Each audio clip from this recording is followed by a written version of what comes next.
Hello everyone, उम्मीद करता हूँ कि आप सब लोग अच्छे होंगे। हमने हमारी लास्ट 2 वीडियोस में डिस्कस किया था बाउंस रेट और इंप्रेशन को। पहले हमने इंप्रेशन पढ़ा था, फिर हमने बाउंस रेट पढ़ा था। तो हम जो ये सीरीज़ पे काम कर रहे हैं ये है डिजिटल मार्केटिंग मैट्रिक्स कि डिजिटल मार्केटिंग की कौन कौन सी मैट्रिक्स होती हैं। तो अभी हम बेसिक मैट्रिक्स के ऊपर बात कर रहे हैं। 2 हमने बात कर ली है, इंप्रेशन एंड बाउंस रेट। आज जिस मैट्रिक्स के बारे में हम बात करने जा रहे हैं उसे हम कहते हैं आपका सेशन। सेशन क्या होता है? कोई भी यूज़र का टाइम फ्रेम जब आपकी वेबसाइट पर आया है till the time he exit, right, time based visit कहते हैं जिसको हम, that is called as a session. इसको हम सेशन कहते हैं।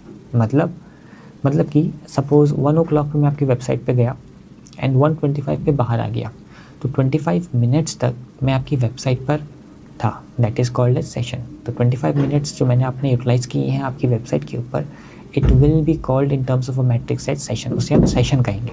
अच्छा, जो हमारा सेशन होता है ये टाइम बेस्ड मैट्रिक्स कहा है हमने। क्यों कहा है?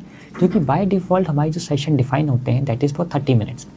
अगर कोई भी सेशन 30 मिनट्स से ज़्यादा है, अगर कोई भी यूज़र 30 मिनट्स से ज़्यादा हमारी वेब पेज के ऊपर प्रेजेंट है तो ऑटोमेटिकली हमारे उस यूज़र के 2 सेशंस काउंट होंगे। मीन्स जैसे ही आप 30 मिनट्स का टाइम फ्रेम ओवर करोगे आपका एक सिंगल सेशन ख़त्म हो जाएगा एंड दूसरा सेशन स्टार्ट हो जाएगा। यही रीज़न है जिसकी वजह से जब हम रिपोर्टिंग पे एनालिसिस करते हैं सेशंस का और यूज़र्स का, कभी कभी क्या होता है हमारे नंबर ऑफ़ यूज़र्स ज़्यादा होते हैं, नंबर ऑफ़ यूज़र्स कम होते हैं और सेशन ज़्यादा होते हैं। इसका मतलब क्या है? 20 यूज़र्स एंड 35 सेशंस। इसका मतलब ये होता है कि कोई हमारी जो यूज़र्स हैं वो मल्टीपल टाइम हमारी वेबसाइट पर विजिट करे हुए हैं।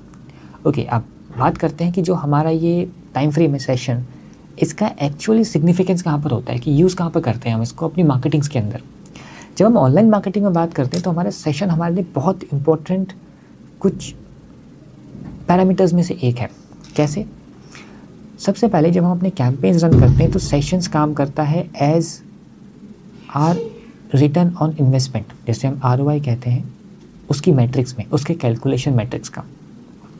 सेकंड, जब हम बात करते हैं हमारे इवेंट्स का या यूज़र की एक्टिविटी का वेब पेज के ऊपर, उसमें भी और इंगेजमेंट कैलकुलेशन पे भी हम सेशंस का यूज़ करते हैं। थर्ड, किसी भी वेब पेज का हायर इंटरेक्शन रेट पता करने के लिए और कौन सा वेब पेज अच्छा परफॉर्म कर रहा है उसके लिए भी हम सेशंस का यूज़ करते हैं।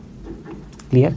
रिमेंबर, सेशन वो टाइम है जहाँ पर यूज़र आपकी वेबसाइट पर विजिट कर रहा है, वो टाइम फ्रेम है। By default time frame 30 minutes का होगा। ठीक है, यूज़ केसेस कहाँ पर हैं? कैंपेन मैनेजमेंट पे है, कंटेंट एनालिसिस पे है, इवेंट एनालिसिस पर है। और कैसे यूज़ करते हैं ये हम आराम से बाद में कोर्स के साथ देखेंगे कि कहाँ कहाँ पे, बिकॉज बहुत लेंथी टॉपिक है।